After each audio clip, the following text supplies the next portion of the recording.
Calendar বলছে ৫ই August এক বিভীষিকার দিন। এই দিনটি এলেই ফিরে তাকাতে হয় জম্মু ও কাশ্মীরের ইতিহাসের এক অন্যতম বাঁক বদলের দিকে। ঠিক ৭ বছর আগে ২০১৯ সালের এই দিনে ভারতীয় সংবিধানের ৩৭০ ও ৩৫ অনুচ্ছেদ বাতিল করা হয়েছিল, যা পাল্টে দিয়েছিল এই অঞ্চলের দীর্ঘদিনের সাংবিধানিক পরিচিতি ও স্বায়ত্তশাসনের মানচিত্র। দীর্ঘ ৬ বছর সরাসরি দিল্লির শাসনের পর ২০২৪ সালের বিধানসভা নির্বাচনের মধ্য দিয়ে সেখানে একটি নির্বাচিত সরকার ও আইনসভা গঠিত হয়েছিল।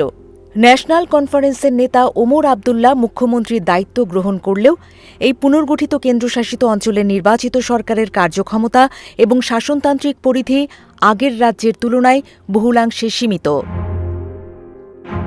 ২০২৪ সালের নির্বাচনে সাধারণ মানুষের যে বিপুল অংশগ্রহণ দেখা গিয়েছিল তাকে কেন্দ্র সরকার স্বাভাবিক অবস্থা ও পরিবর্তনের পক্ষে রায় হিসেবে তুলে ধরেছে, কিন্তু স্থানীয় রাজনীতিবিদরা একে সম্পূর্ণ ভিন্ন চোখে দেখছেন। কারণ তাদের মতে এই রেকর্ড ভোটদান ৩৭০ অনুচ্ছেদ বাতিলের প্রতি কোনো সমর্থন ছিল না, বরং তা ছিল দীর্ঘদিনের প্রশাসনিক অচলাবস্থা থেকে মুক্তির এক মরিয়া তাগিদ। বর্তমানে নতুন প্রশাসনিক কাঠামোর ভেতর আঞ্চলিক দলগুলো প্রতিনিয়ত এক জটিল রাজনৈতিক গোলকধাঁধায় আটকে পড়েছে।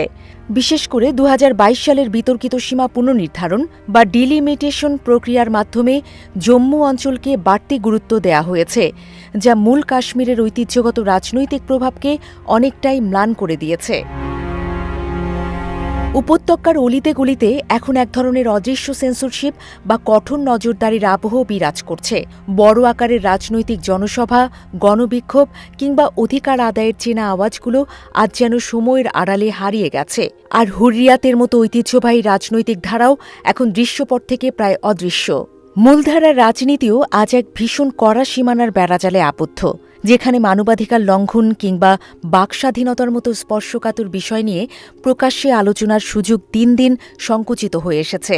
বারামুল্লা থেকে বিপুল ভোটে বিজয়ী সংসদ সদস্য ইঞ্জিনিয়ার রশিদ নির্বাচনে জয় পাওয়ার পরও এখনও কারাগারে ৪ দেয়ালের বন্দিদশায় দিন কাটাচ্ছেন, যা স্থানীয় ভোটারদের গণতান্ত্রিক রায়ের প্রতি এক বড় ধরনের অবমাননা। অন্যদিকে এই পুরো পরিবর্তনের নেপথ্যে থাকা কেন্দ্রীয় সরকার এবং ভারতীয় জনতা পার্টির দৃষ্টিভঙ্গি সম্পূর্ণ ভিন্ন ও আশাবাদী। তাদের সাফ কথা, ৩৭০ অনুচ্ছেদ বাতিলের ফলেই এই অঞ্চলে যুগের পর যুগ ধরে চলা বিচ্ছিন্নতাবাদ ও সহিংসতার পথ চিরতরে বন্ধ হয়েছে এবং উন্নয়নের নতুন দিগন্ত উন্মোচিত হয়েছে। সব মিলিয়ে নির্বাচনের মাধ্যমে জনগণের প্রতিনিধি বেছে নেয়ার নামমাত্র অধিকার ফিরে এলেও কাশ্মীরের সাধারণ মানুষ তাদের পূর্ণাঙ্গ রাজনৈতিক স্বায়ত্তশাসন ও প্রকৃত গণতান্ত্রিক অধিকার ফিরে পেয়েছেন কিনা তা নিয়ে সংশয় থেকেই যায়। রাষ্ট্রীয় নিয়ন্ত্রণ আর সীমিত ক্ষমতার এই গোলকধাঁধায় দাঁড়িয়ে জম্মু ও কাশ্মীরের রাজনৈতিক ভবিষ্যৎ শেষ পর্যন্ত কোন ঠিকানায় গিয়ে ঠেকে, সেটাই এখন সময়ের সবচেয়ে বড় কৌতূহল উদ্দীপক প্রশ্ন।